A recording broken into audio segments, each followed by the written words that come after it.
What's going on, guys? Welcome back to Bowls Deep Fishing. Everyone's having a wonderful, wonderful day. My day kind of got a little bit sideways, to say the least.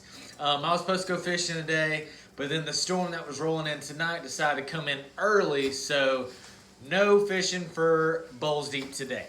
Some thunderstorms came in. I don't want to risk nothing, anything like that, so I decided to call it off. I'm going to try to get out. Probably towards the end of this week, maybe an afternoon, something like that. I just got to get that itch going, to say the least. I gotta set the hook on a bass. But today I kind of want to just come out here and since I wasn't going fishing, create a little bit of content for you. I mean, I got to keep up with the YouTube, and I know my videos haven't been coming in as fast lately. Past 2 weeks I have been busy. Haven't even been fishing in 2 weeks. And then last week, if you followed me on the socials, you noticed that I got a jet ski trailer, and I'm modifying it to be a bad to the bone kayak fishing trailer. So I've been mainly working on that. It's almost complete. Got a few more things to do. But I have been filming little segments here and there of my trailer build. But I just haven't decided if I want to compress that all together in one video or make part videos, so on and so forth. So I'm still debating on that. So some more footage will be coming definitely on the kayak trailer. But then I got a couple more things up my sleeve. Another thing I was going to do today was actually do a walkthrough of the Coosa FD. And I was going to lay it out, rig it all up for you, and really give you a full in-depth of how I rig out my Coosa FD. But that kind of fell through too, because now it's raining. I was going to do it on the water at first. I didn't go fishing. Now I was going to do it in the yard, but now it's raining. And I don't really have a good setup here in the garage to do a full walkthrough. So I don't know, hopefully tomorrow I'll be able to get that done. But today I kind of want to show you a video of a new rig that I have discovered, I guess you would say, that I've seen a pro do that I absolutely love, and I want to share that with you. But there's a little bit of backstory to it. So as you know, all this quarantine and COVID-19 stuff going away or going around, it's been everything's shut down and people aren't working, this, that, and other, and all the tournament trails are shut down, and so it's just kind of been blah for the most part. At least in Georgia, I was able to get some fishing in because fishing was not canceled in Georgia. It's considered an essential activity. So I was still able to do fishing, but on top of that, we haven't been going out much. Like I said, I've only been fishing since all this is going on. I've only been fishing once or twice. The week before it got started, I went out, and then 2 weeks ago I went out. So hardly no fishing was done. But for this downtime that I have, not fishing, and which my work's been busy, but kind of the downtime I have had was either doing YouTube videos, building up some to post here soon. But also I've been doing a lot of research. In this time, I kind of want to take my time and really learn the science behind bass fishing. I know that sounds stupid, but there is a science behind bass fishing. A science to the fact of how fish react, how they react to hot water, cold water, sun, rain, shade, cold fronts, warm fronts, moon phases, night, day, all that I'm trying to learn, because whenever I love something as much as I love fishing, I want to learn every aspect I can about that, every little detail that I possibly can, to make not only me a better angler, but to be able to better inform people about fishing, to really, not just sales pitch, hey, you need to go fishing, you need to go kite fishing. I want to, teach them how, how all this stuff works. How does this happen? Why do they do this? Why do they do that? So I'm slowly learning about it. There's a lot to cover. But in that time, and also this time, I've been doing a lot of research on the internet and on YouTube. And I've been watching videos left and right.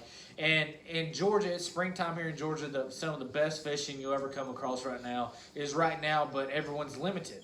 So, I've turned to learning the different baits that are best for this time of year. And the different... one pro might do it this way, or someone else might do it this way. So I'm trying to get different ideas from different pros that they've posted videos. That's another good thing, is all these pros, they haven't just, hid inside all day. They've actually been creating content to still be able to, to have that happiness in fishing, since they actually can't go out and do it or can't compete. They've been actually sharing their knowledge with people like me and like you, to really, learn more and be able to put out some good content. So that's another thing I've been watching. So in springtime, I like to learn about all the baits. that are good. And, you know, my top 3 baits are really good right now. They're good year round, but right now they're really, really hot. So my top 3 baits are going to be a shaky head, a drop shot, and a Ned rig. All finesse baits, all mainly fishing on the bottom or suspended.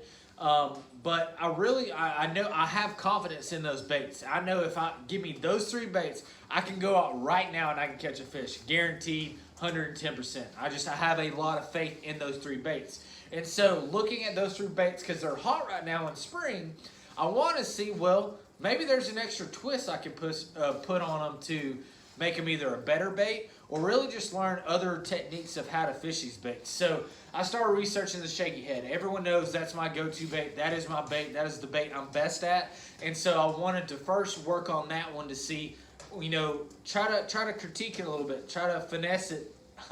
Keyword, finesse it. Just playing, that was a corny joke.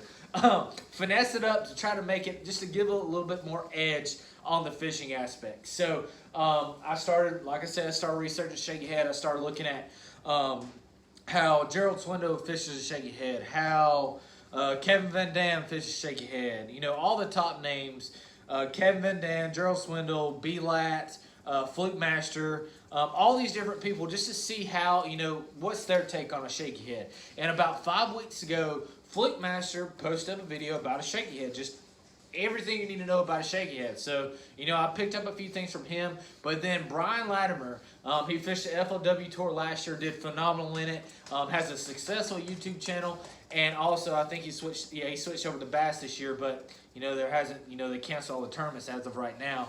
And so, you know, he's been pushing out a lot of content as well. And the one thing I do like about Brian Latimer, I like a lot of different YouTubers, but one thing I do like about him, just on a side note, is he's a family man. Okay, he came from, you know, cutting grass, you know, as his 9-to-5 job, to making his dream come true to be a professional fisherman. But the one thing I really like about him is he includes his family in everything he does. 9 times out of 10, when you're watching a video with Brian Latimer on his YouTube channel, he'll either have his son or his wife or something in that video. And that just, you know, that means a lot to me because I'm a big family man. So going back to the shaky head video. So Brian Latimer posted up about 2 weeks ago a shaky head video, his shaky head rig. And so I was thinking whenever I first started watching it, oh, it's just going to be, you know, what rod and reel he puts it on, what line, this, that, and just the basic stuff. But he threw a twist into it that I never thought, you know, I would see coming. I've thought of it in the past, but I didn't really see it come to life like I have over the past 2 weeks. So, just a little quick note. Brian Latimer, he fishes like a 6-7 spinning, you know, spinning rod, spinning reel and rod for his shaky head, which I do that as well. But over the past probably 1.5 years, I've really switched everything over to bait casters. I've really learned how to use a bait caster fully, and I enjoy throwing a bait caster better. So with him, I think he throws it a 6-7 medium with 15-pound test braid, if I remember correctly, and with a 15-pound test fluorocarbon leader. It may be 15 and 10 or 10 and 10. I cannot remember exactly, but I'm just going to tell you what I have. So I have a Duckett Silverado 6'10" medium fast action rod as compared with a loose reel, loose speed spool. Everyone knows speed spool. But I have 20-pound test braid because for one, I'm cheap and I don't want to buy a separate line for each setup I have. So I'm mainly across the board. It's usually 15 to 20 pound test braid. I use J braid. I love it. It's great. It's very smooth. I just love the bait. We'll do a separate video on that. But on my 20-pound test braid, I do a 15-pound test fluorocarbon leader made by Seagar. I believe it's a Brazex. It's a Brazex. But anyways, because I do use it in Vizex too, but a Brazex just easier, or it's tougher on brush, so that's why I use it definitely for a shaky head. But in his video, I was thinking he was going to show just a typical, you know, shaky head. It's just a little jig head. I'll show you. I have one right here. You know, just your basic. If I can get it out. Your basic shaky head, jig head. Looks something like this. Okay, your typical just jig head. But what B-Lat does is he is sponsored by Z-Man. He's tried and true Z-Man. That's all he uses when it comes to stuff like this.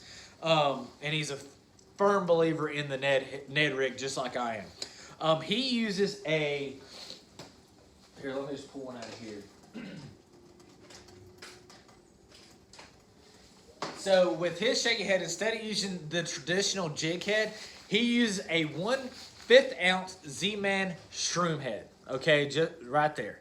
And I never really thought of it, to be honest with you. Like, I've thrown a Ned rig and tried to, shake it like I would a shaky head, because with a Ned rig, you can kind of basically do anything that you can with a shaky head. But he really came to light, with the 1/5 ounce, it is a heavier jig top or Ned head, whatever you want to call it. But on the 1/5 ounce as well, it's got a more stronger wider wire gap hook. Not wide gap hook. It's a stronger hook, and it has the hook keeper like you see on all the shroom heads that Z-Man makes. But he pairs that up with one of the either two baits. He either compares it with a big TRD green pumpkin goby, or a Z-Man Fatties green pumpkin blue. And if anyone ever used Z-Man plastic, y'all know these things are tough. And they are strong, and they last forever. I mean, this is the worm right here. This is a 5-inch worm. Some worms, you do that, it'll break right in half. But with the I think it's called Elastec, I believe it is, that Z-Man has. Stuff stout as can be. But those are the only two colors he ever uses on a shaky head, no matter where he's at. And that was tough for me to believe, but I mean, it's true. I mean, these two baits, they do very, very well. At least in my area, they do. I think his home lake is Lake Hartwell, so it's not far from me. It fishes like Lanier, so 2 and 2. But anyways, guys, that is only what he uses. Going back to the baits, those are the only two colors that he uses, and he basically rigs it just like you would any other shaky head. You basically just run the worm up through it. I'll see if I can show you. Just run it straight up. Pop it out, run it all the way up to the head, right over that worm keeper.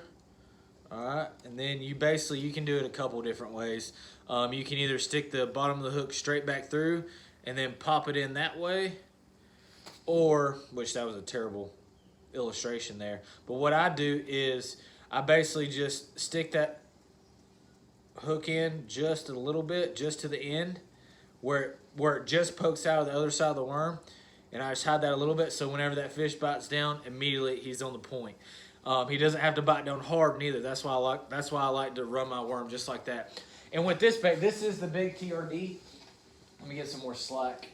And usually in really any shaky head, I know you can fish it different ways, but the point of a shaky head is when that worm drops down, it's sitting on the bottom straight up just like that. And whenever you shake it, it shakes that tip of that worm, and it just makes the fish attract to it and bite on it. So you can do it, obviously you can do it with both of these baits. But another thing is that I was really impressed with is that there's a little trick that I saw in his video. And guys, if you have not seen this video, go over to Brian Latimer's YouTube page, and it should be like I think it's like the 4th video down, shaky head rig. And really watch it, because I'm sure I've missed some things in this video, but I'm just trying to cover the broad spectrum here. Just the keynotes, or the what do we used to cheat on in school when someone told you to read a book? What was that? Cliff Notes. That's what it is. I'm just on the Cliff Notes here. But anyways, guys, another cool little trick he showed me in that video is a lot of the times whenever a fish bites or whatever, it pulls the worm off and it keeps feeding it through that worm keeper. Okay, just like on even a traditional shaky head, it keeps pulling off that worm keeper. But what he does is he put a little dab of super glue right on the tip of that worm, and then whenever he slides it up to that flat bottom head, he holds it there for about 4 to 6 seconds, lets that super glue dry, and then that thing sticks on there. And I'll tell you what, guys, if you don't believe me, I'm telling you, just try it. I went out 2 weeks ago, last time I went fishing, I only fished this rig right here, the B-Light rig. That's what I'm calling it. The B-Light shaky head rig. That's what I'm going to call it. I only fished this one bait for 2 hours. I caught 7 or 8 fish, all on brush, and I only used 1 worm and 1 hook the whole time. Now I understand, you know, the line can break and it can get, you know, wore down on the line and it can eventually break, but this worm and this hook lasted me the whole 2 hours, and it's still good to go. I will not change it until I figured out how long it took for me to break it. I was just so impressed with it, guys. I mean, it works the same way as a shaky head, and you can, just like with a shaky head, you can shake it, swim it, drag it, drop it, whatever you want to do. You can do it with a shaky head, but you can do it with this shroom head as well. And that's what I truly loved about his method. I already love the Ned rig, tried and true. That is one of my go-to baits. But you throw a Ned rig type bait on a shaky head, done deal. Done deal right there, guys. But that's kind of my little tip for today of my little video. I know it kind of got lengthy. Golly, I'm already at 16 minutes. I need to shut up and just end it already. But guys, if you have not already, please go over to Brian Latimer's YouTube page and watch his whole video, because he goes in depth as well with it on his rig. But also, guys, if you look down the bottom, and I'm thinking he even says it in the video, he has a like starter pack, I guess you'd say. So he has a link to Z-Man, or I think it's on his website. You get a pack of each of the worms that I've spoken about, and you get a pack of the 1/5 ounce shroom head. So you can get that, and I think it also comes with like a little worm pack. I'm not sure. Don't hold that to me. But you basically buy the B-Lat Shaky Head pack. All right there, it has everything you need. Now, whenever I tried to do it 2 weeks ago, they were gone like hotcakes. So I basically had to get the TRDs from Tackle Warehouse, and then the gobies I found online on another website. So please, guys, please go over there and check it out. And I'll actually drop a link in the description below to his video. So definitely go check it out, guys. And definitely try out that rig. I'm telling you, you will not be disappointed, guys. But thank y'all so much for watching. I got some more stuff coming your way, so stay tuned. It's going to be fun. I got some really, really cool stuff coming, guys. Thank y'all for watching. Stay classy. Deuces.